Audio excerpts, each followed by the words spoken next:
experiencing uncertainty rather than the reduction of uncertainty. When conflagrations occurred, half the industry would go under, leaving policyholders with nothing, followed by all these company reorganizations, reinvestment in cartels, and a new standard for premium.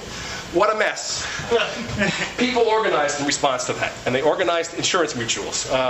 Roughly 3,500 of these were organized between 1890 and 1929, the Depression.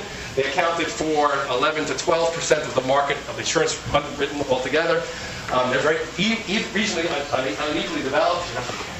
It's not the view from Portland. Portland is, who knows what Portland is like, it's a fur trading town in 1903. This is centered in the kind of agrarian, populist, anti-corporate, centered in two places.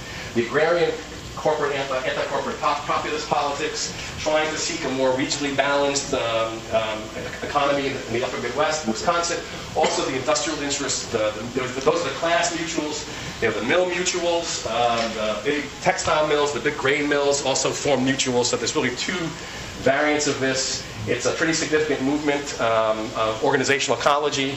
And once they got on board, once they came online, they competed pretty effectively with, they took a significant share. They took a lot of market share from the stock corporations. So they directly competed with stock corporations. When stock corporations tried to do across-the-board rate raises, places where mutuals were sitting, it was a little tougher for them to do that. So that's one positive effect.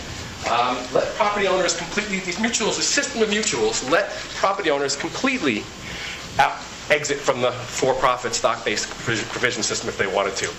And that buffered small businesses and regional economies from volatility created by the large kind of underwriting cycles and financial cycles and large-scale burnings of big cities in the system. That helped them a bit, helped people opt out.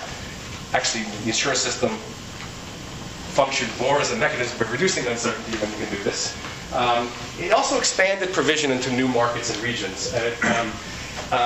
People formed their insurance mutuals, and once they sorted out how to do that, they provided themselves with insurance. So they expanded provision, and once they did that, stock companies says, "Oh, all those lines and areas we thought we couldn't make money with, well, I guess they've kind of done the seed startup risk absorption, the mutual system."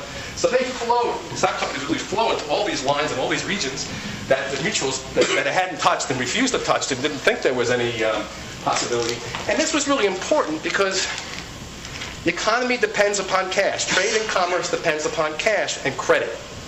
And you don't get credit to ship your goods or to borrow for the next crop or to manufacture something if your credit doesn't have collateral. And your credit institutions want insurance on your collateral or they're not going to lend to you. So what this was partly about was, what this whole insurance case and the insurance mutuals were about, were creating the foundations, not just for getting insurance or better insurance, cheap insurance, but for economic development. So insurance, credit, railroads were the mechanism. The struggles over how those were organized are very much the struggles over how, whether or not Wisconsin has an economy or not, whether or not Iowa is just ghost towns, whether or not Indiana and Illinois became. So these things were actually part of the foundation for these mixed economy regions. What else can I say? They also, and this is my second to last point, they also transformed incentives regarding loss cost reduction and prevention in markets. Mutuals unified the policyholders with the firm, and creating possibilities and incentives for investing in prevention. And the mill folks, the textile mills in New England and the grain mills in Indiana worked this out. But once they worked out the idea, the mutuals would work closely with their industrial and commercial insureds to say, what about your plant layout? If you do your plant layout different,